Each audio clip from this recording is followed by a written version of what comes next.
Hello. Hello बच्चा लोग, कैसे हैं? आई होप आप लोगों ने पेपर सही किया होगा। आज P5 का पेपर था, ठीक है। और टॉपिक है फिजिक्स में एनएलएम, फ्रिक्शन, सर्कुलर मोशन और वर्क एनर्जी पावर, ठीक है। तो कुछ कॉन्सेप्ट है, आइए देखते हैं क्या क्या हुआ होगा।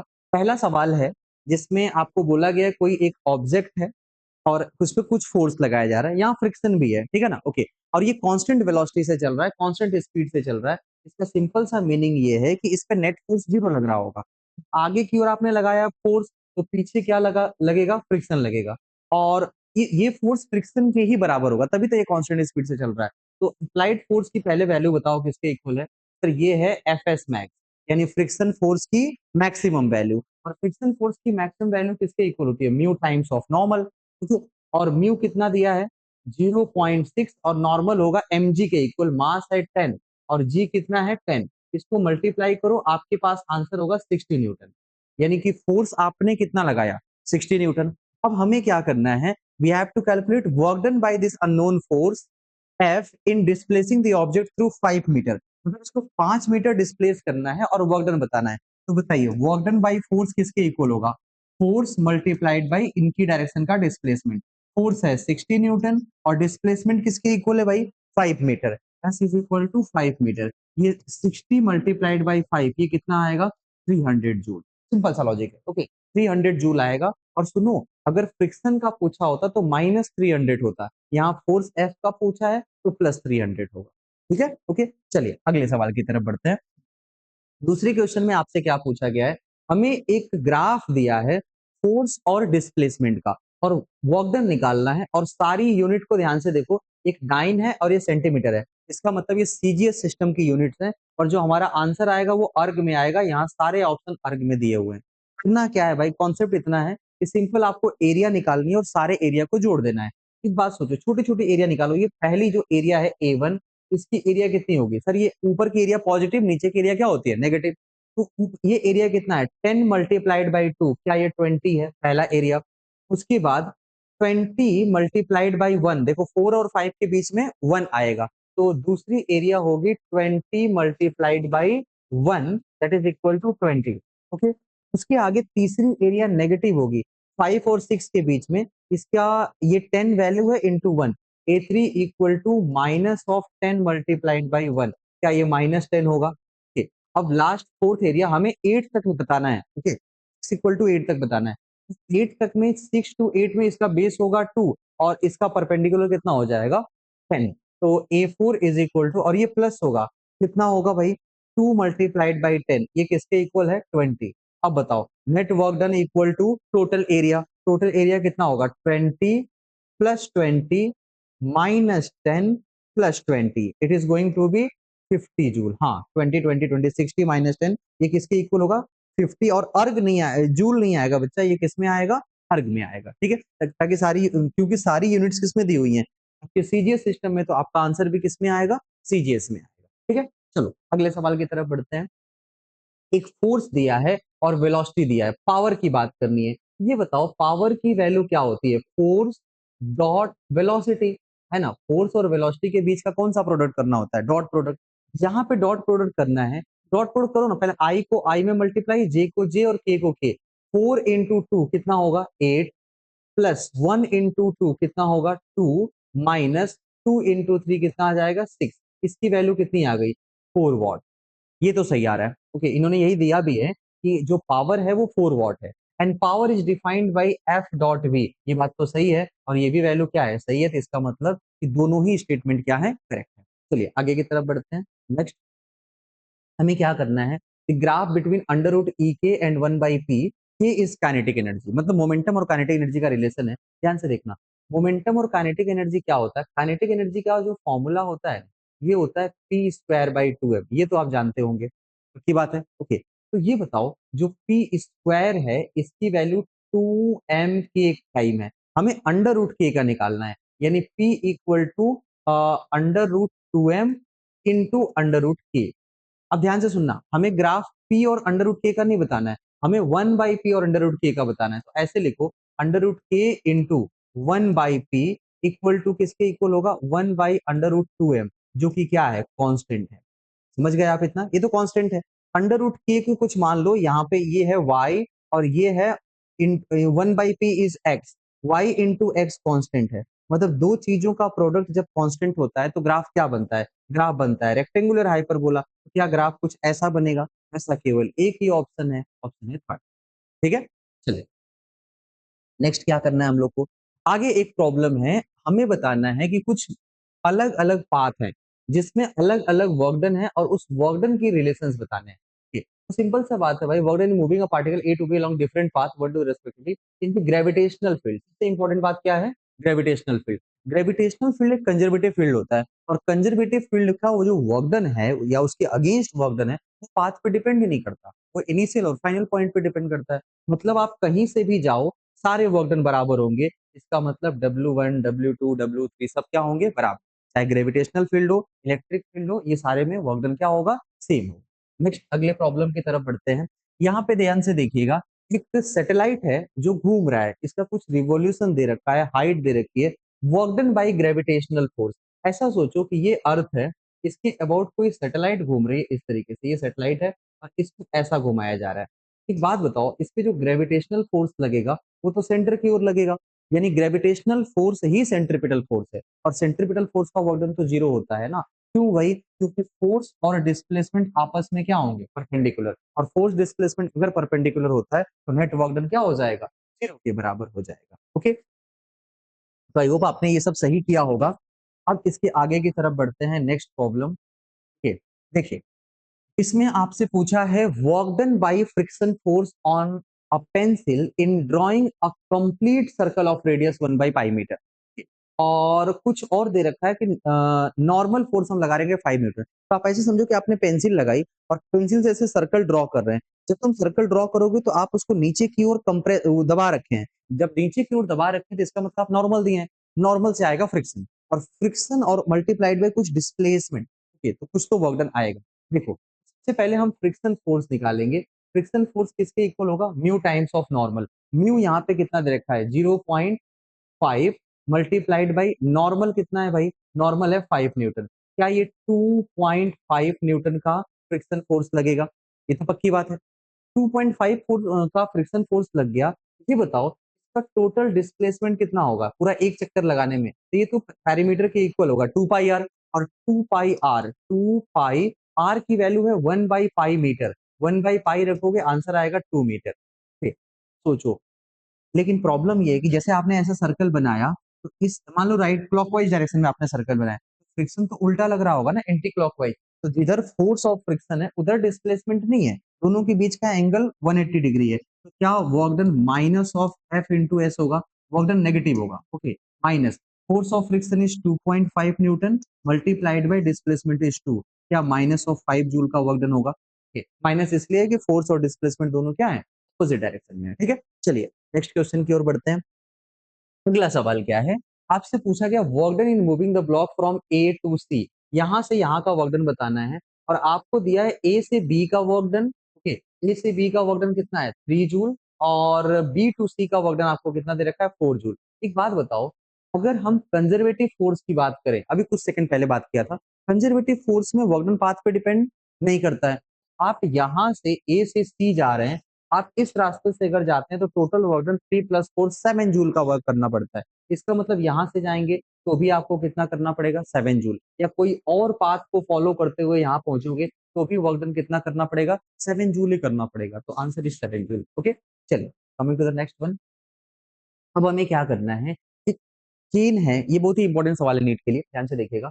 आप चेन को हैंगिंग पार्ट को ऊपर खींच रहे हैं, कुछ पार्ट चेन का हैंगिंग है। ऐसे समझो कि एक टेबल है और इससे कुछ चेन का कुछ पार्ट हैंगिंग है। इसका मास m है, इसकी लेंथ l है और इसका nth फ्रैक्शन हैंगिंग है या nth पार्ट हैंगिंग है। तो इसको ऊपर खींचने में कुछ वर्क किया जाता है और इस वर्क का फॉर्मूला होता है mgl/2n²। ओके, ये याद रखिएगा, mgl डिवाइडेड बाई क्या होता है?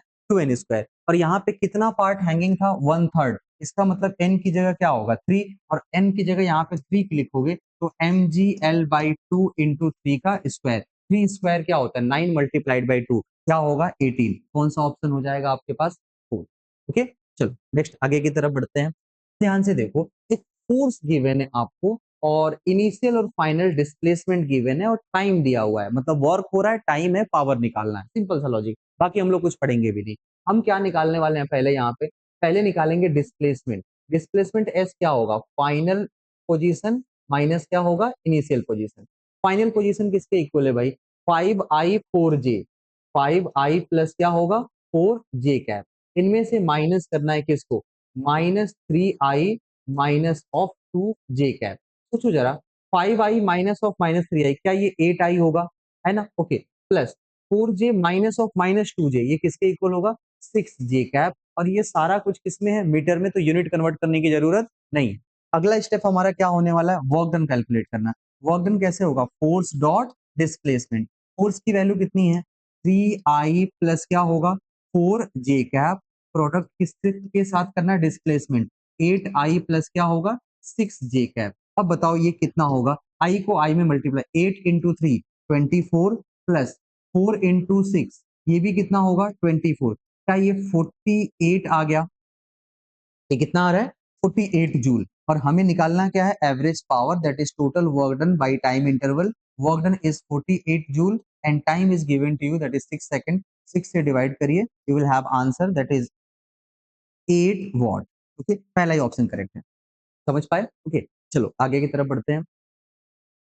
नेक्स्ट जो प्रॉब्लम है उसमें हम लोग को एक स्प्रिंग है ना, और स्प्रिंग का कुछ कांस्टेंट दे रखा है के, और हमने कुछ फोर्स लगाया है, तो ऑब्वियस सी बात है कि स्प्रिंग में इलोंगेशन हुआ होगा और उसके अंदर कुछ एनर्जी स्टोर हुई। डायरेक्ट पूछा एनर्जी कितनी स्टोर हुई है, भाई एनर्जी स्टोर स्प्रिंग का कितना होता है, एक फॉर्मूला है आपने पढ़ा होगा, हाफ के एक्स स्क्वायर या फिर एफ स्क्वायर डिवाइडेड बाई क्या होता है 2k, यही होता है। अब यहाँ पे फोर्स की जगह तुम क्या लग दो, टेंशन, और फोर्स की जगह जब तुम टेंशन रखोगे क्या ये टी स्क्वायर बाई 2k होगा, यही तो पूछा था, फोर्स दिया था आपको, बस टी स्क्वायर बाई 2k, कहाँ ऑप्शन है आपके पास, सेकंड ऑप्शन दिख रहा है टी स्क्वायर बाई 2k।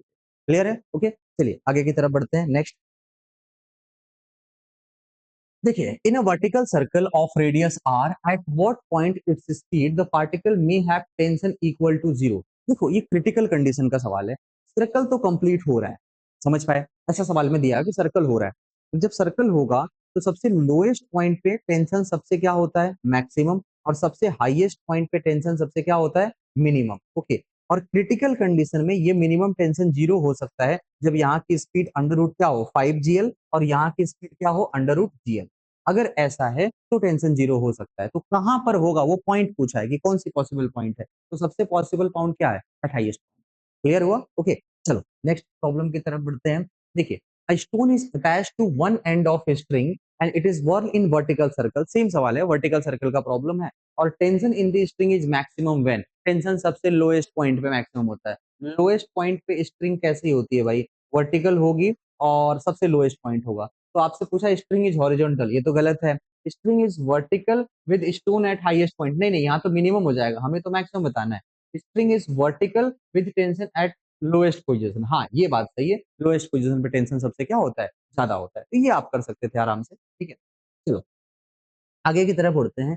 एक हॉर्स पावर है, 1 horsepower motor pump, it is out water from a well at depth 20 metre and fill in a tank of volume 2238। Data बहुत गंदा है, क्यों दिया है ये भी बताऊंगा आपको। और इसका ग्राउंड से हाइट दे रखी है 20 मीटर। तो आप ऐसे समझो कि एक वेल है, यहाँ से हम पानी निकाल के किसी हाइट पे रख रहे हैं, इसकी हाइट कितनी है पहले ये बताओ। इसकी हाइट है, टोटल टोटल हाइट जोड़ो, ऊपर लेके जाना है 10 मीटर और नीचे है 20, टोटल कितना होगा ये 50 मीटर की हाइट है। Then the running time of motor to fill this, यानी कि हमको टैंक को फिल करना है, उसका टाइम कितना लगेगा, सिंपल सा लॉजिक लगाओ यहाँ पे। पावर P इक्वल टू किसके इक्वल होता है, mgh, इतना पोटेंशियल एनर्जी चेंज होगा divide by time, we have to calculate time, यानी time T equal to mgh by क्या होगा P, सिर्फ इतना ही करना है। तो हम क्या करेंगे, हमें जितना लीटर पानी है, क्योंकि 1 लीटर 1 kg होता है, समझ गए, 2238 लीटर है तो 2238 kg हो जाएगा, उसको रखते हैं, देखो 2238 kg मल्टीप्लाइड बाई जी, जी की जगह आपको 10 दिया है, 10 रख दो, ओके। टोटल हाइट कितनी है 30 पॉइंट, पावर कितना था 1 हॉर्स पावर, लेकिन हमें 1 हॉर्स पावर नहीं रखना पड़ेगा, हमें तो उसको वॉट में रखना है। 1 horsepower is equal to 746 watt दिया है, और ये जो आंसर आएगा टाइम का, ये किस में आएगा, सेकंड में आएगा। अब इसको कैंसिल करो, ये डेटा इसीलिए इतना गंदा दिया था ताकि ये कैंसिल हो जाए, ये 3 आएगा, ओके। और जब ये 3 आएगा तो 3 इंटू 30 कितना होगा, 3 इंटू 30 90 इंटू 10, क्या ये 900 सेकेंड आएगा, है ना? ओके, और 900 सेकेंड का मतलब होता है 15 मिनट। ओके, इसको 60 से डिवाइड करेंगे तो क्या आ जाएगा, 50 मिनट आ जाएगा। तो 15 मिनट आपको लगेंगे पूरा पूरा टैंक को फिल करने के लिए। ये सिंपल सा क्वेश्चन था, पावर पर बेस्ड था ये प्रॉब्लम। ठीक है, चलो नेक्स्ट प्रॉब्लम की तरफ बढ़ते हैं। देखो भाई, एक कोई वर्टिकल सर्कल का प्रॉब्लम है, एक स्फेरिकल सरफेस है, यहाँ से किसी ऑब्जेक्ट को छोड़ा गया और ये बोला कि जैसे ही नीचे नीचे गिरेगा इसकी स्पीड बढ़ेगी, स्पीड बढ़ेगी तो पॉसिबिलिटी ये है कि इस पाथ को छोड़ दे और कहीं और चला जाए। ओके, तो ये कहाँ से छोड़ेगा उसका एंगुलर पोजीशन आपको बताना है। ओके, तो अब सुनो ध्यान से, इसमें सिंपल सी बात ये है कि पार्टिकल जब सरफेस को लीव करेगा उसके लिए हम लोग क्या करेंगे। देखिए, हम लोग को इसमें एक, देखो एक सर्कल बनाते हैं, ऐसे समझिए ये एक सर्कल है और यहां से किसी ऑब्जेक्ट को छोड़ा गया, ठीक है, ओके, और इसकी रेडियस को मैं मानता हूं कितना है, आर है। ओके, तो फिर यहां से किसी पार्टिकल को तुम छोड़ोगे तो पहले तो ये नीचे गिरेगा और गिरते गिरते पहले यहाँ आ गया, संभाल लो। ओके, जब ये यहाँ आया तो ये आर था, ये एंगुलर पोजीशन को मैं थीटा मानता हूँ। तो ये बताओ, अगर ये भी आर है तो ये भी आर होगा, तो ये वर्टिकल डिस्टेंस कितनी होगी, आर कॉस थीटा। तो पता है इधर थीटा उधर क्या होता है, कॉस थीटा। तो ये बताओ ये गिरा कितना, भाई गिरा है ये यहां से यहां पूरा गिर गया ना ये, तो इसका वर्टिकल डिस्प्लेसमेंट बताओ कितना होगा। Sir vertical displacement is going to be, r total था और यहां से अब सेंटर से आर कॉस थीटा बचा है, तो बचा कितना, ये r minus r cos theta. जब ये इतना ऊपर से नीचे गिरा है तो यहाँ पे कुछ ना कुछ क्या होगी, इसकी स्पीड होगी। पहले हम निकालेंगे कि इसकी स्पीड कितनी है। ओके, देखो स्पीड निकालने का सिंपल तरीका ये है कि यहाँ पे जितनी भी पोटेंशियल एनर्जी का लॉस है वही तो काइनेटिक एनर्जी में गया होगा। तो आप सिंपल ऐसे लिख दो, पोटेंशियल एनर्जी का लॉस है mgh, एच की जगह कितना लिखोगे, r minus r cos theta equal to half of m we square. Simple, m g r minus r cos theta equal to half M we square. ये v से v को m से m को cancel करो, v square equal to आएगा 2gr 1 minus cos theta. मैंने r को common ले लिया, की बात है, ठीक है। ये तो v की वैल्यू मिल गई। अब हमें करना क्या है पता है, इस फिगर को फिर से बनाता हूँ। जानते हो क्या करेंगे, ये जो सर्कल है इसका यहाँ पे नॉर्मल कितना होगा ये निकालना है। ओके, इसकी एंगुलर पोजीशन है थीटा यहाँ से। ओके, इसका एफबीडी बनाओ और इसकी फ्री बॉडी डायग्राम में आपको पता है कि नीचे की ओर क्या लगेगा, mg। ओके, इधर की ओर क्या लगेगा, नॉर्मल। नॉर्मल हमेशा सरफेस से परपेंडिकुलर लगेगा, ये तो क्लियर है। ओके, और साथ साथ अगर ये गोल घूम रहा है v स्पीड से तो एक फोर्स भी लगेगा बाहर की ओर, centrifugal, that is called mv square by R. सुनना ध्यान से, हमें mg के दो कंपोनेंट्स बनाने पड़ेंगे क्योंकि mg एक टेटा फोर्स है, ये थीटा है तो ये भी क्या होगा, थीटा। इधर की ओर कौन सा फोर्स होगा, mg का cos थीटा, और एक इधर की ओर होगा, इसे बोलेंगे mg sin थीटा। देखो भाई, mg sin थीटा वेलोसिटी की डायरेक्शन में है और ये इसकी वेलोसिटी को बढ़ाएगा, लेकिन हमें उसकी बात ही नहीं करनी है, हमें तो बस इस डायरेक्शन में नॉर्मल निकालना। नॉर्मल क्यों निकालना है इसके बारे में बात करेंगे, पहले ये बताओ, normal plus m we square by r equal to किसके होगा, एम जी कॉस थीटा। बोलो सही है कि नहीं, normal plus m we square by r equal to m g cos theta. Simple एक काम करिए, normal equal to m g cos theta minus क्या होगा, minus of m we square by r, यही होना है ना। ठीक है, तो तुम एक काम करो, v की वैल्यू हमने v स्क्वायर की वैल्यू ऑलरेडी निकाल रखी है, कितनी है ये, 2gr 1 minus cos theta. Okay, इसको यहाँ पे रखेंगे तो नॉर्मल की जो वैल्यू होगी कुछ ऐसा होगा, mg cos theta minus m by r into v square is 2gr 1 minus cos theta, रख दिया यहाँ पे। ये वैल्यू कैंसिल होगी और normal is equal to mg cos theta minus 2mg, और माइनस माइनस प्लस हो जाएगा, प्लस 2mg कॉस थीटा, की बात है इतना। ओके, थोड़ा और सिंप्लीफाई कर देंगे, normal is equal to total 3mg cos theta, तो mg कॉमन ले लेते हैं, यहाँ पे आएगा 3 कॉस थीटा माइनस 2। ये रिजल्ट है, ये आपको याद होना चाहिए था, है ना। अगर ये याद था तो कोई बात नहीं, हम डायरेक्ट यहाँ पे आ जाएंगे। Okay, और जब आपने इसको लगा दिया, हमें कॉन्टेक्ट को लीव करना है। आप ऐसे सोचो, for leaving the surface, for leaving the surface, जो नॉर्मल फोर्स है, कांटेक्ट फोर्स है, क्या होना चाहिए, जीरो। यानी जब नॉर्मल जीरो हो जाएगा तो सरफेस लीव कर देगा, बस यही कहानी है। और जब ऐसा हो रहा है तो आप इसको लिखो mg 3 cos theta minus 2 equal to 0। ये mg तो 0 है नहीं, इसका मतलब यही 0 होगा, है ना। 3 cos theta minus 2 equal to 0, तो 3 cos थीटा की वैल्यू किसके इक्वल आ गई 2, और cos थीटा किसके इक्वल आ रहा है 2/3। हमें थीटा निकालना था, it is going to be cos inverse 2/3। Okay, ये रिजल्ट भी आप लोग याद रखें, समझ गए। ओके, आप डायरेक्ट नॉर्मल याद रखते तो हो जाता, नॉर्मल और स्पीड दोनों याद रखनी है। ओके, और ये रिजल्ट भी बहुत ही पॉपुलर है, आप चाहें तो इसको भी लर्न कर सकते हैं, ठीक है। ओके, चलिए आइए तो देखते हैं कोई ऐसा ऑप्शन है।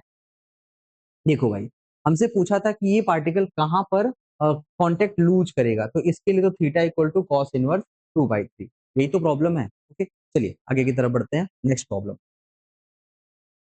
देखो, एक मशीन गन है which fire bullet of 50 gram at the speed of 1000 metre पर second, if average force is 200, then maximum number of bullet कितना होगा। सिंपल सी बात, देखो एक कोई मान लो मास m है, इसकी स्पीड v है, तो मोमेंटम तो mv होगा, और mv है डिवाइडेड बाय टाइम t है, तो ये चेंज इन मोमेंटम है, और ये क्या देगा फोर्स। लेकिन ये एक का फोर्स है, हमारे पास मान लो n नंबर ऑफ क्या है, n नंबर ऑफ बुलेट्स हैं, तो ये n बताना है, पर मिनट बताना है। क्लियर है। ओके, तो ये बताओ n की वैल्यू किसके इक्वल होगी, F T by M V, बस खत्म हुआ। f कितना है, फोर्स हमें कितना चाहिए 200, टाइम कितना दे रखा है 1 मिनट, पर मिनट का मतलब 1 मिनट, 60 सेकेंड रख दो यहाँ पे। Okay, divided by mass is 50 multiplied by G की जगह, सॉरी v की जगह कितना है 1000। लेकिन एक समस्या है, मास ग्राम में दिया हुआ है, तो मास ग्राम में है, तो इसको भी केजी में कन्वर्ट करो, तो 1000 से डिवाइड करोगे, ये 1000 तो खत्म हो गया। ओके, ये 50 इंटू 204, और 60 इंटू 4 कितना होता है 240, इसका मतलब 240 बुलेट्स पर सेकेंड क्या करना पड़ेगा आपको, फायर करना पड़ेगा for the required force that is 200 Newton. Okay, अगला सवाल, मोमेंटम दिया हुआ है और हमें फोर्स के बारे में बात करना है। भाई ये तो ज्यादा आसान है ना, मोमेंटम आपको दे रखा है a plus B T square, और फोर्स किसके इक्वल होता है, force is rate of change of linear momentum that is dp by dt। इसको डिफरेंशिएट करोगे ये कितना आ जाएगा 2bt, यानी सिंपल जो फोर्स है ये डायरेक्टली प्रोपोर्शनल टू क्या है टाइम। यही तो पूछा था कि force on the body is directly proportional to, ये किसके इक्वल होगा टाइम t के प्रोपोर्शनल हो जाएगा। ठीक है, चलो नेक्स्ट। एक और प्रॉब्लम है, इंक्लाइन प्लेन है, स्मूथ है, फ्रिक्शन के बारे में नहीं सोचना है। तो फ्रिक्शन के बारे में नहीं सोचोगे तो इसमें कौन कौन से फोर्सेस लगेंगे भाई, एक तो फोर्स है ये 10 kg है, नीचे की ओर फोर्स लगता है mg साइन थीटा।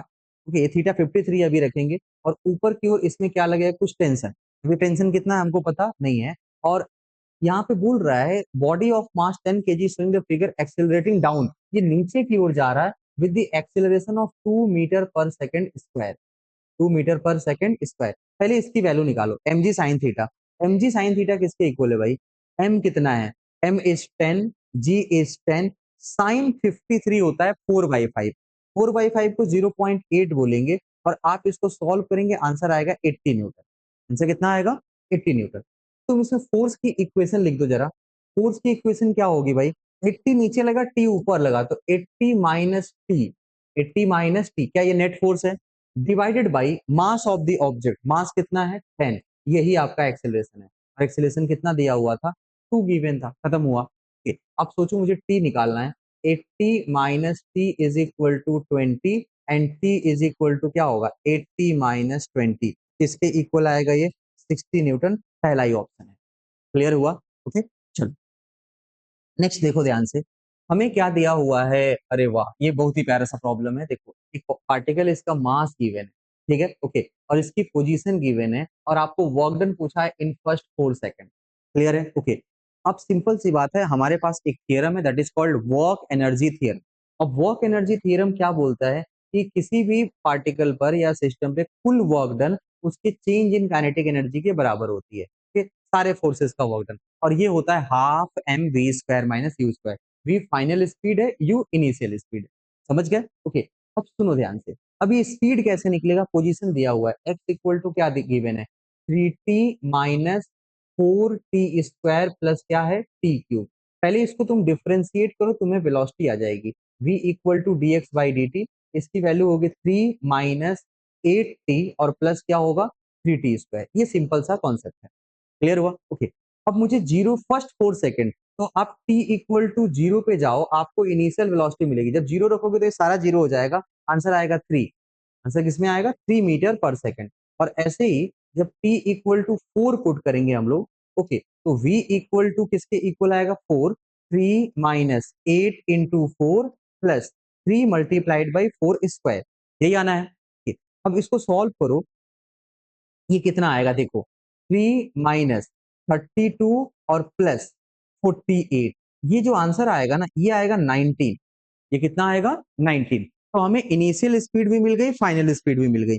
अब बताओ जो वर्क डन आएगा वो किसके इक्वल होगा? हाफ मास। मास कितना दिया था? 30 ग्राम। उसको हमें किस में रखना पड़ेगा? केजी में। 1000 से डिवाइड कर दो, okay, into V square. Final speed 19 square minus initial speed कितना है? इनिशियल स्पीड है भाई 3। 3 स्क्वायर। सिंपल सा लॉजिक है, इसको सॉल्व कर लो। लेकिन ये आंसर आएगा जूल में, और हमारे पास कुछ एक ही आंसर जूल में, बाकी सब मिली जूल में।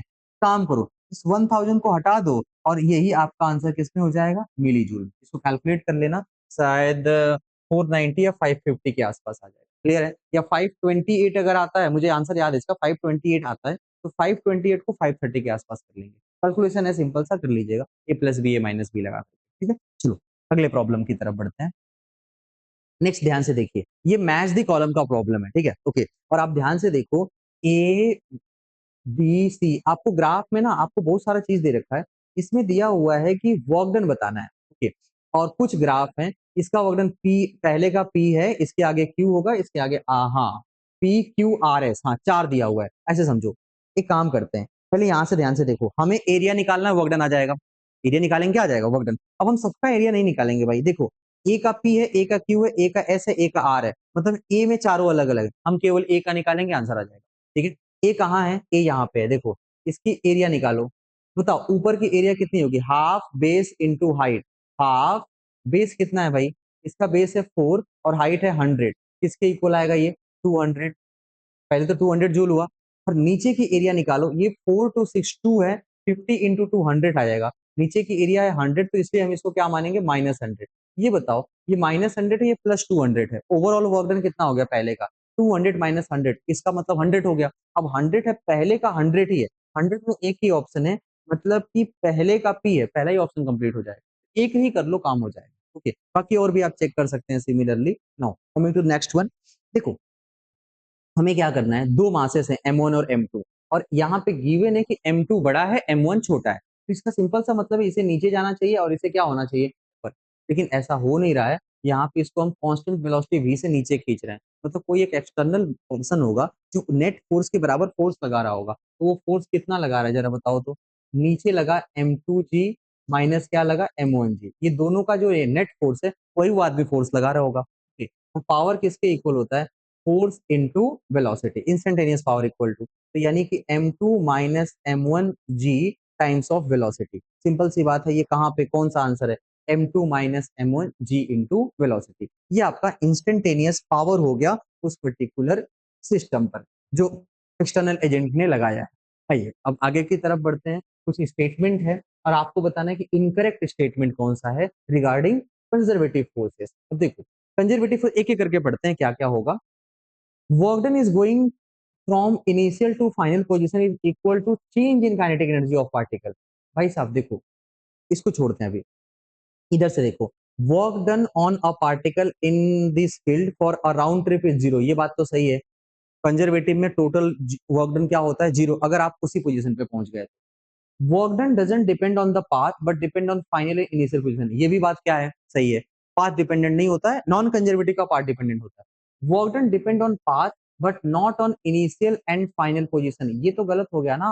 वर्क डन पाथ पे तो डिपेंड ही नहीं करता है, ओके, ये गलत है। अब इसके बारे में बात करते हैं, वर्क डन इनिशियल से फाइनल में हुआ वो चेंज है। देखो वर्क एनर्जी थ्योरम क्या बोलता है? Work done by all force equal to change in kinetic energy. अब ऑल फोर्स में कंजर्वेटिव भी है, नॉन कंजर्वेटिव भी है, यहाँ पे केवल कंजर्वेटिव है तो भी चेंज इन काइनेटिक एनर्जी के बराबर होगा, उसमें कोई बहुत बड़ी बात नहीं है, ओके। तो सिंपल सा ये कॉन्सेप्ट है कि भाई साहब ये गलत है। ये क्यों गलत है? क्योंकि इन्होंने ऐसे बोल दिया कि पाथ डिपेंडेंट है, तो पाथ डिपेंडेंट तो होता नहीं है ना, तो हमसे गलत पूछा गया था, इसलिए हमारा करेक्ट आंसर कौन सा होगा? ठीक है, चलिए आगे की तरफ बढ़ते हैं।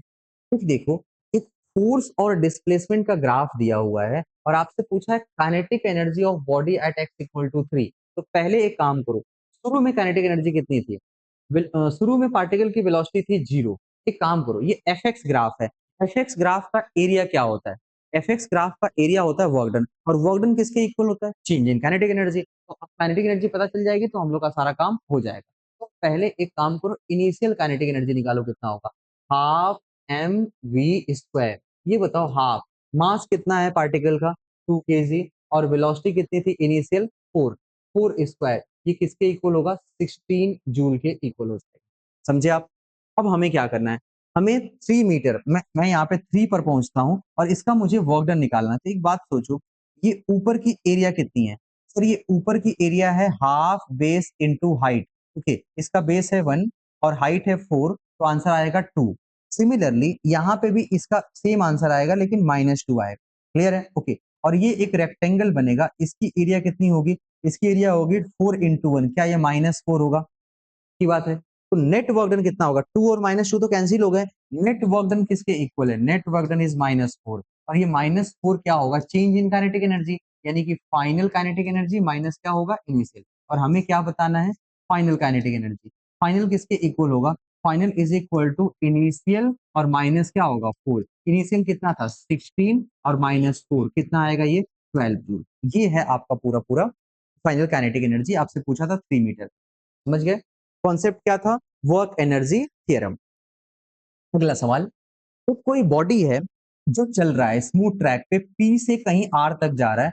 हमसे पूछा गया कि यहाँ से छोड़ा गया, स्टार्ट करता है मोशन, तो यहाँ पे कितनी स्पीड होगी? भाई कुछ मत करो, तुम ये बताओ, ये ओवरऑल गिरा कितना है? ये 12 था, ये 7 था, तो क्या ये 5 मीटर नीचे आ चुका है ना? और 5 मीटर कोई चीज नीचे आएगा तो इसकी स्पीड कितनी होगी? √2 GH। यही होता है ना? Okay, √2 G H 10 energy conserve करके हम निकाल रहे हैं। H की जगह कितना होगा? 5। आंसर किसके इक्वल है? आंसर इज 10 मीटर पर सेकंड। कुछ खास करने की जरूरत नहीं। समझ पाए? चलो नेक्स्ट आगे की तरफ बढ़ते हैं। एक एसर्शन रीजन का प्रॉब्लम है, ये देखते हैं। Action and reaction forces always act on same body. ये तो गलत हो गया भाई, एक्शन रिएक्शन हमेशा अलग अलग बॉडी पे लगते हैं। ठीक है, ओके। और दूसरी बात, अगर वो सेम बॉडी पे लगते भी तो दोनों इक्वल अपोजिट मैग्नीट्यूड के होते हैं, तो उनका नेट वैल्यू हमेशा क्या होगा? 0। तो रीजन तो सही है बट एसर्शन क्या है? गलत। ठीक है, चलो नेक्स्ट आगे की तरफ। You want to move a 500 crate on a level floor. Okay, to start the crate you need to pull it with a force of 220 newton. चलिए इतना फोर्स हमको लगाना है हॉरिजॉन्टली।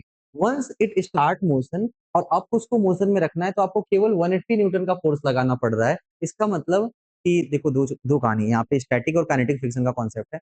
जब किसी बॉडी पे आप फोर्स लगाओगे नहीं चलेगा, तो एक फोर्स पे चलना शुरू करेगा, दैट इज कॉल्ड लिमिटिंग। तो वो स्टैटिक फ्रिक्शन की मैक्सिमम वैल्यू होती है। और जब वो चलने लगेगा तो जो फ्रिक्शन लगता है उसे काइनेटिक बोलते हैं। ठीक है, तो अभी हम लिमिटिंग के बारे में बात कर रहे हैं। तो सबसे पहले आपको फोर्स कितना लगाना पड़ा? 220। तो ये बताओ, एफएस मैक्स जो लिमिटिंग है, ये क्या स्टैटिक फ्रिक्शन का और नॉर्मल, ये दोनों का प्रोडक्ट होता है। तो स्टैटिक फ्रिक्शन किसके इक्वल होगा? सर फ्रिक्शन फोर्स की max value divided by normal. Friction force की मैक्स वैल्यू कितनी है? 220। और नॉर्मल फोर्स किसके इक्वल होगा? 500 न्यूटन। इसको सॉल्व करोगे आंसर आएगा 0.44। ये कोफिशिएंट ऑफ स्टैटिक फ्रिक्शन है। ओके, ऐसा केवल एक ही आंसर है तो यही सही होगा। हालांकि अगर काइनेटिक निकालना है, काइनेटिक फ्रिक्शन अपॉन नॉर्मल कर दोगे तो किसके इक्वल आ जाएगा? म्यू के इक्वल हो जाएगा। ऑप्शन आपका कौन सा सही होगा? बी सही होगा। ठीक है, चलिए अब आगे की तरफ बढ़ते हैं हम लोग। नेक्स्ट क्वेश्चन जो है वो ऐसा दिया हुआ है कि अर्थ है और ये रिवॉल्व करता है सन के अबाउट, और इसका रेडियस दिया है, एंगुलर वेलोसिटी दिया है, force exerted on the earth by the sun will be. सुनिए कुछ खास नहीं है भाई, ये सेंट्रीफ्यूगल फोर्स का फॉर्मूला है, और ये वैल्यू कितनी होती है? M R omega square. ठीक है, मास किसका है जो घूम रहा है? कौन घूम रहा है? अर्थ। अर्थ का मास कितना है? 6 × 24। ओके, 6 × 10⁻24 इंटू रेडियस कितना दे रखा है? Radius is 1.5 × 10⁸ multiplied by omega square. और ओमेगा आपको गिवन है, हालांकि नहीं दिया होता तो भी हम लोग निकाल लेते। ओमेगा गिवन है 2 × 10⁻⁻7 का होल स्क्वायर। अब इसको सॉल्व कर लो, एक आंसर आ जाएगा। ठीक है, ओके, 10⁻21 के ऑर्डर का आसपास आता है, आप चेक कर लीजिएगा कितना आएगा। ठीक है, नेक्स्ट सवाल। अब देखो, एक कोई सिस्टम है और इसमें इक्विलिब्रियम बना के दिया हुआ है। ठीक है, ये पूरा पूरा सिस्टम है, ध्यान से देखो। हमें बोला गया कि इसके ऊपर एक फ्रिक्शन लग रहा है और फ्रिक्शन है 450 न्यूटन का। क्लियर हुआ? अब अगर ये 450 न्यूटन का है तो ये 45 डिग्री, इसका मतलब 45 का मतलब है कि ये फोर्स और ये फोर्स दोनों बराबर होंगे।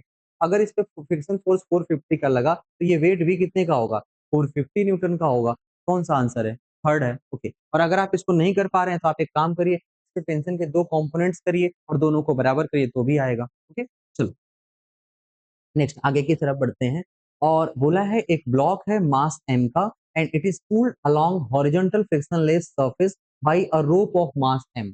मतलब दो चीजें हैं यहाँ पे, एक कैपिटल M मास है, ठीक, और इसको किसी रोप से खींचा जा रहा है और इस रोप का मास स्मॉल m है, ठीक, और इस पे फोर्स हम क्या लगा रहे हैं? F लगा रहे हैं, ठीक, ऐसा कुछ सिचुएशन है, ठीक। तो अब हमें क्या करना है, फोर्स F नहीं है यहाँ पर, P दिया हुआ है, कोई बात नहीं बच्चा, हम P लिख लेते हैं। हमें बताना है free end of the rope the force exerted by rope on the block, मतलब इसके बीच का हमें क्या बताना है कि फोर्स कितना होगा या टेंशन कितना होगा, उसके बारे में बात करनी है।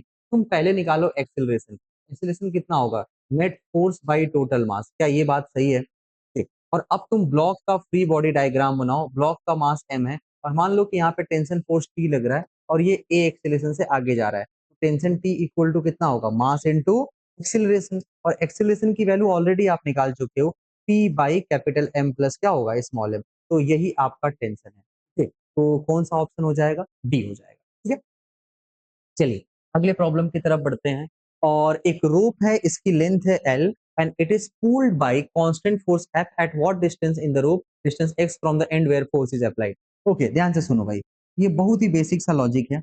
इसमें बोला कि एक रस्सी है, इसका मास m है, टोटल लेंथ है L और हम यहाँ पे लगा रहे हैं फोर्स F, और जहां पे हम फोर्स लगा रहे हैं वहां से x डिस्टेंस पर इस पे फोर्स कितना होगा? देखो मैसिव स्प्रिंग है, अलग अलग पॉइंट पे टेंशन क्या होंगे? अलग अलग। हमें इस पॉइंट का बताना है तो तुम एक काम करो, कुछ खास मत करो, या तो तुम ऐसे बोलो कि ये दो ब्लॉक को के पार्ट में तोड़ दो। ओके, तो एक मास हो जाएगा, एक एक पूरा लेंथ हो जाएगा, इसकी वैल्यू होगी L minus x. Okay, L minus x, और दूसरा जो सेटअप हो जाएगा वो x का हो जाएगा और इस पे हम लोग लगा रहे हैं फोर्स F, और इसका एक्सीलरेशन किसके इक्वल होगा? सर एक्सीलरेशन होगा net force F by total mass, इसका कुछ तो होगा, m से डिवाइड कर दो, ठीक। लेकिन अब उसके बाद क्या करेंगे सर? उसके बाद इसका फ्री बॉडी डायग्राम बना के टेंशन निकाल लेंगे, ठीक है। आप ऐसा मत करो, एक काम करो, मास यूनिफॉर्म है, फोर्स लीनियर वैरी करेगा, तो मेरे पास दूसरा मेथड है, उससे करने में ज्यादा हमें आसानी फील होती है। देखो टोटल फोर्स F है और टोटल लेंथ है L, ठीक है, तो ये पर यूनिट फोर्स इतना कम हो रहा है, ओके, यहाँ पे जीरो है, ओके, तो आप यहाँ से देखो, यहाँ जीरो है, यहाँ F है, तो ये बताओ यहाँ से L माइनस एक्स डिस्टेंस पे कितना होगा? तो एक लेंथ का है F बाई एल, तो मुझे L माइनस एक्स का कितना होगा? F by L into L minus x. Simple सा लॉजिक है, ओके। और अगर आपको नहीं समझ आ रहा तो आप सिंपल सी बात है, दो ब्लॉक्स बनाइए, इक्वेशन लिखिए और मास जो है लेंथ के प्रोपोर्शन में होंगे, तो आप यहाँ से भी आसानी से सॉल्व कर सकते हैं, ठीक है। चलो अब नेक्स्ट पार्ट की तरफ बढ़ते हैं। और इस सिस्टम का एक्सीलरेशन पूछा है भाई, ये तो बहुत ज्यादा आसान सवाल हो गया, ठीक है। इसके ऊपर फोर्स क्या लगेगा? 5g है ना, 5 mg लगेगा, यहाँ 5g है क्योंकि g के टर्म में दिया है, divide by total mass, 5 plus 4 कितना होता है? 9, 5g बाई 9, ये तो पहला ही सही हो गया, इसमें कुछ करने की जरूरत नहीं थी। देखो next one, minimum velocity with which a body of mass M enter in vertical loop, एक वर्टिकल लूप है, यहाँ से मिनिमम कितनी वेलोसिटी दे so that it just complete a vertical circle, ये क्रिटिकल कंडीशन है, शायद आप इसका आंसर याद रखे होंगे, कितना होता है? अंडर रूट 5gr, इसमें कुछ करने की जरूरत नहीं है, ओके। ये भी ध्यान से देखो, एक कार है और किसी कर्व रोड पे चल रही है, ओके, और उसमें फ्रिक्शन भी है, तो इसका मतलब है कि यहाँ पे दोनों चीजें रिस्पॉन्सिबल है, और जब इसको मोड़ने के लिए दोनों रिस्पॉन्सिबल है, ऐसे देखो, यहाँ से ऐसा और यहाँ से ऐसा, ये कार है और ये किसी भी वेलोसिटी से इधर की ओर चल रही है, तो जब बहुत तेज चलेगी ना तो ये बाहर की ओर जाने की टेंडेंसी होगी, mv स्क्वायर बाई आर ज्यादा होगा, तो फ्रिक्शन पीछे लगेगा, और जब बहुत स्लो चलेगी तो फ्रिक्शन और mv स्क्वायर बाई आर दोनों बाहर होंगे क्योंकि नीचे गिरने की टेंडेंसी होगी। तो इसमें दो स्पीड आती है, एक मैक्सिमम सेफ स्पीड आता है और एक क्या आता है? मिनिमम। तो पहले जो मैक्सिमम आता है वो आता है under root G R mu plus tan theta upon 1 - mu tan theta, इसे याद रखना है आपको, ये स्टैंडर्ड केस है, ओके। और जब मिनिमम पूछा जाएगा तो ऊपर माइनस, नीचे क्या लगा देंगे? प्लस लगा देंगे। तो यहाँ पे आपसे क्या पूछा है? मैक्सिमम सेफ स्पीड, ऊपर प्लस होगा और नीचे क्या होगा माइनस, ऐसा कौन सा ऑप्शन है, ये भी गलत है। ऊपर प्लस नीचे माइनस और अंडर रूट जी आर होता है, अंडर रूट जी आर तो केवल और केवल यहाँ पे होगा, under root G R under root G R under root G R, okay, और ऊपर प्लस नीचे माइनस। तो देखो ये तो जी आर स्क्वायर ये गलत है, जी बाई आर स्क्वायर गलत है, जी बाई आर स्क्वायर गलत है, यही सही हो सकता था, यहाँ पे माइनस साइन होना चाहिए, यहाँ पे क्या होना चाहिए माइनस साइन, ये माइनस साइन होगा, ये कंप्लीट हो जाएगा, ठीक है। चलो आगे बढ़ते हैं। 34, देखिए एक कन्वेयर बेल्ट है, वो ऑलरेडी चल रहा है, मैं उसके ऊपर कोई चीज रख रहा हूँ, डन। तो ये तो कुछ देर के बाद चलेगा, इसके साथ नहीं चलेगा, और चलेगा भी क्यों, क्योंकि फ्रिक्शन लगेगा, तो धीरे धीरे जब फ्रिक्शन आएगा तो वो उसको चलाने की कोशिश करेगा। तो हम क्या करेंगे ना, हम कन्वेयर बेल्ट पे बैठ जाते हैं और हम इस ऑब्जेक्ट को चलाने की कोशिश करते हैं, और कितनी स्पीड से इसको चलाना है, 2 मीटर पर सेकंड से चलाना है, क्योंकि कन्वेयर की स्पीड भी 2 मीटर पर सेकंड है, तो ये 2 मीटर पर सेकंड से जब चलने लगेगा तो ये इसके रेस्पेक्ट में रुका हो जाएगा, सिंपल। अब ये स्पीड आएगी कहाँ से, ये आएगी आपके फ्रिक्शन से, और फ्रिक्शन का एक्सेलरेशन किसके इक्वल होता है, हॉरिजॉन्टल सरफेस पे म्यू जी, म्यू 0.5 है, जी 10 है, आंसर कितना आएगा 5 मीटर पर सेकंड।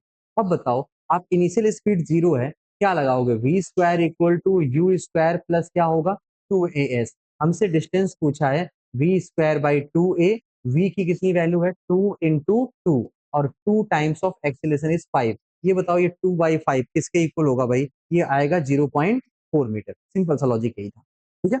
चलो आगे की तरफ बढ़ते हैं।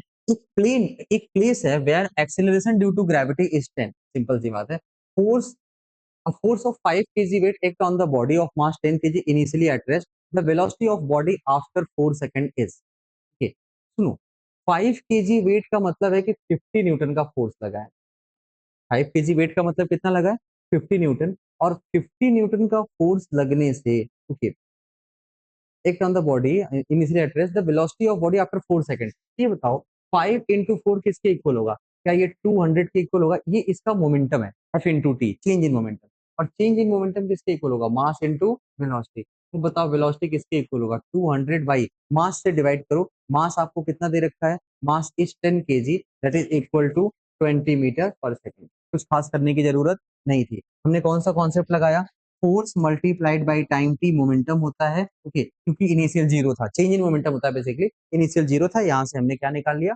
वेलोसिटी निकाल ली, ओके। चलो अगले कॉन्सेप्ट की तरफ बढ़ते हैं।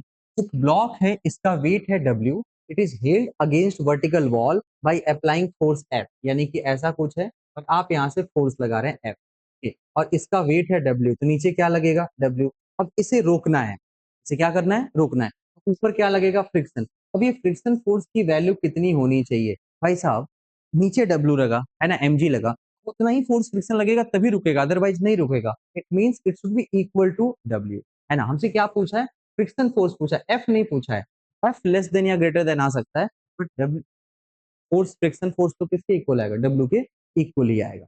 अगले पार्ट की तरफ पढ़ते हैं। देखो maximum hanging length of chain एक टॉपिक है, ओके, एक कोई चेन है और इसका कुछ पार्ट हैंगिंग है, अब ये हैंगिंग है किसी टेबल से, तो इसका कितना पार्ट हैंगिंग होगा, मान लो स्मॉल एल हैंगिंग है, टोटल लेंथ एल है, तो maximum hanging length of chain का एक फॉर्मूला होता है mu L by 1 plus mu, और ये बोला है कि ये 1/3 हैंग कर रहा है, तो 1/3 हैंग करने का मतलब L/3 equal to mu L by 1 plus mu, L से एल कैंसिल कर दो, ओके, और 1 प्लस म्यू इक्वल टू कितना आएगा 3 म्यू, यानी कि म्यू इज इक्वल टू किसके इक्वल होगा 1/2, ये कोफिशिएंट ऑफ फ्रिक्शन है between table and the chain, okay, जिस पे भी ये हैंगिंग है, ये फॉर्मूला याद रखिएगा, ये फॉर्मूला आपको याद रखना पड़ेगा, ठीक है।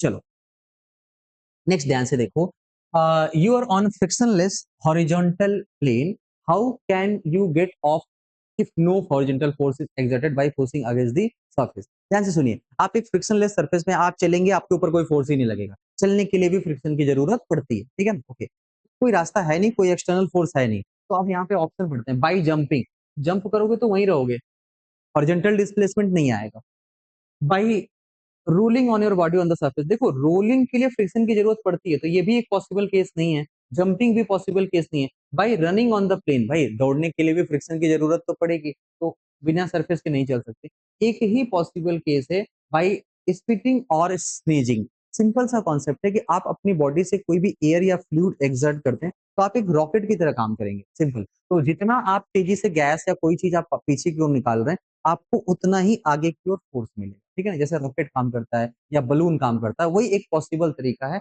अदरवाइज और कोई पॉसिबल तरीका नहीं, ठीक है। चलिए नेक्स्ट ध्यान से देखो, एक 2 kg 5 kg का ब्लॉक है ना। सिंपल हमें बात करनी है एक्सिलरेशन और टेंशन। पहले हम निकालेंगे एक्सिलरेशन। एक्सिलरेशन बताओ किसके इक्वल होगा। ये इसका फॉर्मूला होता है m1 minus m2 by m1 plus m2 into G. Simple सा कॉन्सेप्ट है। m1 ज्यादा मास है, 5 - 2 बाई 5 + 2 इंटू जी को जी रहने दो क्योंकि यहाँ पे जी है। इसको जब तुम सॉल्व करोगे तो 3g/7 आएगा। ये किसके इक्वल आएगा, 3g/7। अब मुझे बताना है किसका एक्सेलरेशन है। ये 5 kg का भी है और ये 2 kg का भी है। 5 kg नीचे जाएगा, 2 kg किधर जाएगा, ऊपर। अब सबसे पहले एक काम करते हैं, एक्सेलरेशन ऑफ 2 kg कितना है, 3g/5 और किधर जा रहा है, अप। यानी पहले का तो सेकंड सही है, तो पहले का सेकंड केवल एक ही जगह सही है, तो यही आपका आंसर हो गया। क्लियर हुआ, ओके। बाकी चेक करने की जरूरत नहीं पड़ेगी आपको, ओके। अगले पार्ट की तरफ आते हैं। देखो, तो कोई बॉडी है, वो 2 kg का है। इसकी इनिशियल स्पीड गिवन है 5 मीटर पर सेकेंड, और इसके ऊपर फोर्स लगा है कुछ टाइम तक, और इसका ग्राफ दिया है, फाइनल स्पीड पूछा है। ग्राफ है एफ ग्राफ। एफ ग्राफ का जो एरिया होता है वो चेंज इन मोमेंटम होता है। तो सबसे पहले आप ऐसे लिखो, एरिया ऑफ एफ ग्राफ, ये जानते हैं किसके इक्वल है, ये चेंज इन मोमेंटम है, मास फाइनल वेलोसिटी माइनस क्या होगा, इनिशियल वेलोसिटी। मुझे इनिशियल वेलोसिटी दे रखा है, फाइनल हमसे पूछा है, तो पहले एरिया निकालो, है ना, ओके। अब इसकी एरिया कितनी कितनी होगी, पहले तो ये एरिया देखो, टोटल एरिया में निकाल रहा हूँ, हाफ। पहले देखो बेस कितना है 2 और हाइट कितना है 4, हाफ 2 इंटू 4 प्लस इसकी एरिया कितनी होगी 2 इंटू 4, क्या हो जाएगा, ये 8 हो जाएगा। ये ट्रोपेजाइट का एरिया कितना होगा, half base into sum of parallel side. Base कितना है 4 टू 4.5, ये 0.5 है, 1/2। सम ऑफ पैरेलल साइड 2.5 और 4, 2.5 और 4 कितना आएगा 6.5। इसको हम 6.5 लिख लेते हैं, ओके। और प्लस एक और एरिया है, ये छोटा सा रेक्टेंगल, 4.5 से 6.5, क्या ये 2 होगा, 2 इंटू 2.5, ये आएगा 5, इक्वल टू मास कितना था 2, final velocity we have to calculate minus initial one is 5, okay. अब इस इक्वेशन को आप सॉल्व कर लीजिए, आपका आंसर आ जाएगा, ठीक है। चलो अब हमें आगे बढ़ना है, प्रॉब्लम नंबर 41। देखो, प्रॉब्लम नंबर 41 में आपके पास 10 कॉइन दिए हुए हैं और सबके मास m है। The force on the seventh coin, जो नीचे से आप काउंट कर रहे हो, नीचे से अगर सेवेंथ कॉइन को आप काउंट करो ऐसे सिंपल, तो सेवेंथ कॉइन के ऊपर कितने कॉइन होंगे, 3 और कॉइन होंगे क्योंकि टोटल 10 है, तो उसके ऊपर कितना फोर्स लगेगा भाई, 3 कॉइन का 3 mg। हर एक कॉइन 1 mg का है, 1 mg फोर्स लगाएगा, तो तीसरा कॉइन टोटल 3 कॉइन मिलकर कितना लगाएंगे 3 mg। तो यही सेवेंथ वाले पे टोटल क्या होगा, नेट फोर्स की वैल्यू होगी। आगे बढ़ते हैं। If the speed and radius both are tripled from a body moving in circular path, moving on circular path, then new centripetal force is. देखो भाई, सेंट्रीपिटल फोर्स का फॉर्मूला क्या है, mv²/r।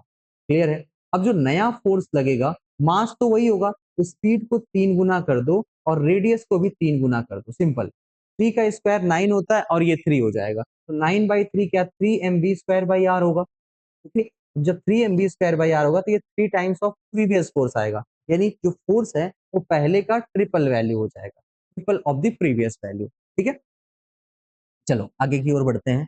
देखो, दो two mens with weight ratio 5:3 run up to stair in the time ratio इतना, the ratio of power of the first to that of second. सिर्फ power बताना है। एक बार बताओ, कोई m मास h हाइट पे चढ़ जाता है तो mgh/टाइम t, यही तो इसका पावर होता है ना, ओके। और आपको वेट रेशियो दे रखा है या मास रेशियो दे रखा है, एक बात बताओ, p1/p2 किसके इक्वल होगा, सर m1/m2 मल्टीप्लाइड बाई क्या होगा, टी का उल्टा रिलेशन है, तो हम T2 बाई क्या लिखेंगे T1।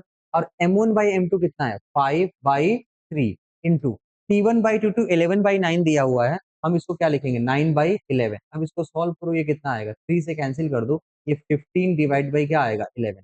ऐसा कुछ ऑप्शन है, जी हाँ, पहला ही ऑप्शन है और आप आसानी से इसको कर सकते थे, ठीक है। चलो next, a man is standing in the lift, in the lift which goes up and goes down with same acceleration, okay, और रेशियो ऑफ वेट दे रखा है, अपेरेंट वेट है, बेसिकली वेट तो वही रहेगा, अपेरेंट वेट चेंज होता है। तो जब ऊपर जाता है ना तो वेट किसके इक्वल होता है, एम जी प्लस ए, और जब नीचे आता है तो किसके इक्वल होता है, एम जी माइनस ए, और इन दोनों का रेशियो कितना दे रखा है, 2/1। सिंपल यही दे रखा है। अब मुझे इसको सॉल्व करना है, एम तो कैंसिल हो गया, इसको सॉल्व करो कि मुझे एक्सेलरेशन निकालना है, तो जी प्लस ए इक्वल टू कितना होगा, 2g माइनस 2a। अब इस a को इधर लिखो, 3a इक्वल टू जी, यानी एक्सीलरेशन इक्वल टू कितना आ गया, g/3, इसकी वैल्यू है। और यहाँ पे g के टर्म में नहीं है, वैल्यू है, तो g की जगह क्या लिखोगे, 10/3। क्या ये 3.33 मीटर पर सेकंड स्क्वायर हो जाएगा, है ना, ऐसा ही कोई आंसर होगा, हाँ। थर्ड ऑप्शन है आपके पास, और ये आसानी से सही कर सकते थे आप। नेक्स्ट, अब हमारे पास दो ब्लॉक्स हैं और दोनों के मासेस दे रखे हैं, 5 kg एंड 4.8 kg, बहुत ही पास पास है, एंड फ्रिक्शनलेस पुली है। What is the acceleration of masses when system is free to move. Simple भाई, क्या करना है, एक्सीलरेशन ए इक्वल टू क्या लिखते हैं, m1 minus m2 by m1 plus m2 into G. m1 बड़ा मास है, यहाँ पे बड़ा मास कितना है, 5 माइनस 4.8 बाई 5 प्लस 4.8 कितना होगा, 9.8, और जी की वैल्यू खुद 9.8 दे रखी है, इसका मतलब ये तो कैंसिल हो जाएगा, और आंसर किसके इक्वल होगा, 0.2 मीटर पर सेकंड। क्लियर हुआ, पहला ऑप्शन है आपके पास, इसमें कुछ ज्यादा करने की जरूरत नहीं थी। अब देखो, एक स्मूथ आपके पास ब्लॉक दिया है, रिलीज फ्रॉम रेस्ट 45 डिग्री से, और स्लाइड करता है distance D, the time taken to slide is n times of the smooth surface. Simple सी बात है, ओके। तो आपको बताना है कोफिशिएंट ऑफ फ्रिक्शन क्या होगा। एक काम करो, जैसे मान के चलो कि एक कोई स्मूथ सरफेस है, तो इसका एक्सेलरेशन कितना होता है, कोई चीज ऊपर से छोड़ोगे तो इसका एक्सेलरेशन होता है जी साइन थीटा। लेकिन अगर यही फ्रिक्शन हो जाए तो इसका एक्सेलरेशन होता है G in bracket sine theta minus mu cos theta, इतना तो आपको पता है, ओके।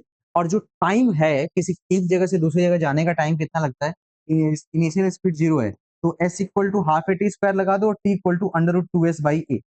तो ऐसे देखो, जो t है वो inversely proportional to under root a है, या फिर तुम ऐसे कर सकते हो, a1/a2 इक्वल टू T2/T1 का क्या होगा, होल स्क्वायर, और यहाँ T2/T1 कितना है, n स्क्वायर, n की वैल्यू एक से बड़ी है।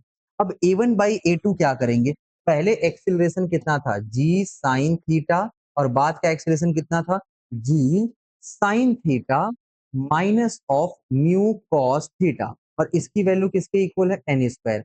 बताओ, जी जी कैंसिल हो जाएगा, तो थीटा की जगह आपको दे रखा है 45, इसकी वैल्यू पुट करो और सॉल्व करो, इसका आंसर आ जाएगा आपके पास, शायद थर्ड आएगा, ठीक है, ओके। काइनेटिक फ्रिक्शन आएगा, स्टैटिक तो आएगा नहीं, जब वो चल रहा है तो काइनेटिक है, और उसकी वैल्यू कितनी आएगी, 1 - 1/n², इसी को सॉल्व करना है आपको, ठीक है, ओके।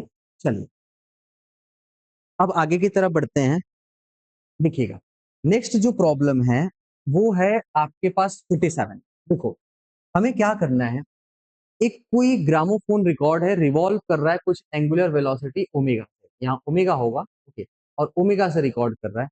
हमें बताना है coefficient of friction, coin will revolve with the record, क्योंकि यहाँ से कोई आर डिस्टेंस पर कोई कॉइन है, इसको चलाना है। इसको चलने के लिए ये बताओ, बाहर की ओर एक फोर्स लगेगा mr ओमेगा स्क्वायर, और अंदर की ओर क्या लगेगा, फ्रिक्शन के। तो जो फ्रिक्शन फोर्स है वो mr ओमेगा स्क्वायर के बराबर होना चाहिए, तभी ये गोल गोल घूमता रहेगा, ओके। तो friction should be equal to mr omega square, और फ्रिक्शन की जो मैक्सिमम वैल्यू होती है वो होती है mu times of normal mg, इससे तो छोटा होना चाहिए। तो हमें क्या बताना है, r, क्या r की वैल्यू लेस देन होनी चाहिए mu G by omega square, m से m तो कैंसिल हो जाएगा, r छोटा होना चाहिए mu G by omega square से, और ऑप्शन कौन सा आपके पास मिल जा रहा है, थर्ड मिल जा रहा है। चलो अब उसके आगे बढ़ते हैं, और एक कोई पर्सन है, उनका मास है 60 kg, inside a lift of mass 950 kg, यानी टोटल मास मिलके 1000 हो जा रहा है। Presses the button to control the panel and lift start moving upward with an acceleration of 1 metre पर second square, the tension in the supporting cable. Simple सी बात है भाई, कोई चीज ऊपर जाता है तो टोटल टेंशन किसके इक्वल होगा, mg प्लस a, और मास कितना है 1000 kg सबका मिला करके सपोर्टिंग केबल के लिए, और जी की वैल्यू 10 है, प्लस 1 कितना होगा 11, तो क्या ये 11,000 न्यूटन हो जाएगा, और ऑप्शन कौन सा हो गया आपके पास, डी। कुछ करने की जरूरत नहीं थी। अब देखो, अगला जो प्रॉब्लम है इसमें दिया है कि कितना फोर्स लगाना पड़ेगा, एक हैमर है उसके पास मोमेंटम है, और टाइम दिया है। एक बात सोचो, ये न्यूटन सेकंड का मोमेंटम है, ये टाइम दे रखा है। एक बात सोचो, F into time T equal to change in momentum होता है। तो एफ किसके इक्वल होगा? Change in momentum by time T. Change in momentum किसके इक्वल है भाई? 25 अपॉन 0.05। आसानी से निकल जाएगा, इसको सॉल्व कर लो, 500 न्यूटन के आसपास आ जाएगा। ठीक है, चलो नेक्स्ट लास्ट प्रॉब्लम की तरफ देखते हैं। एक फोर्स है, वो 100 डाइन का है, act on a mass of 5 gram for 10 second, velocity produce. Simple सी बात है भाई, फोर्स है किसी टाइम टी तक लग रहा है, और ये फोर्स इंटू टाइम टी किसके इक्वल होगा? M V. तो वी किसके इक्वल होगा? F T by M. और फोर्स की वैल्यू कितनी है? 100, time is 10 second, by M कितना है? 5। इसको सॉल्व करो, 1000 बाई 5 कितना आएगा? 200। लेकिन सारी यूनिट हमने डाइन में रखा है, सीजीएस में रखा है, तो इसकी यूनिट किस में आएगी? सेंटीमीटर पर सेकेंड। और आंसर कितना है? 200 सेंटीमीटर पर सेकेंड। क्लियर है? ओके, तो आई होप आप लोगों ने सब लोग सही किया होगा इसको। ठीक है, चलिए मिलते हैं हम लोग अगली क्लास में। ठीक है, ओके, थैंक यू।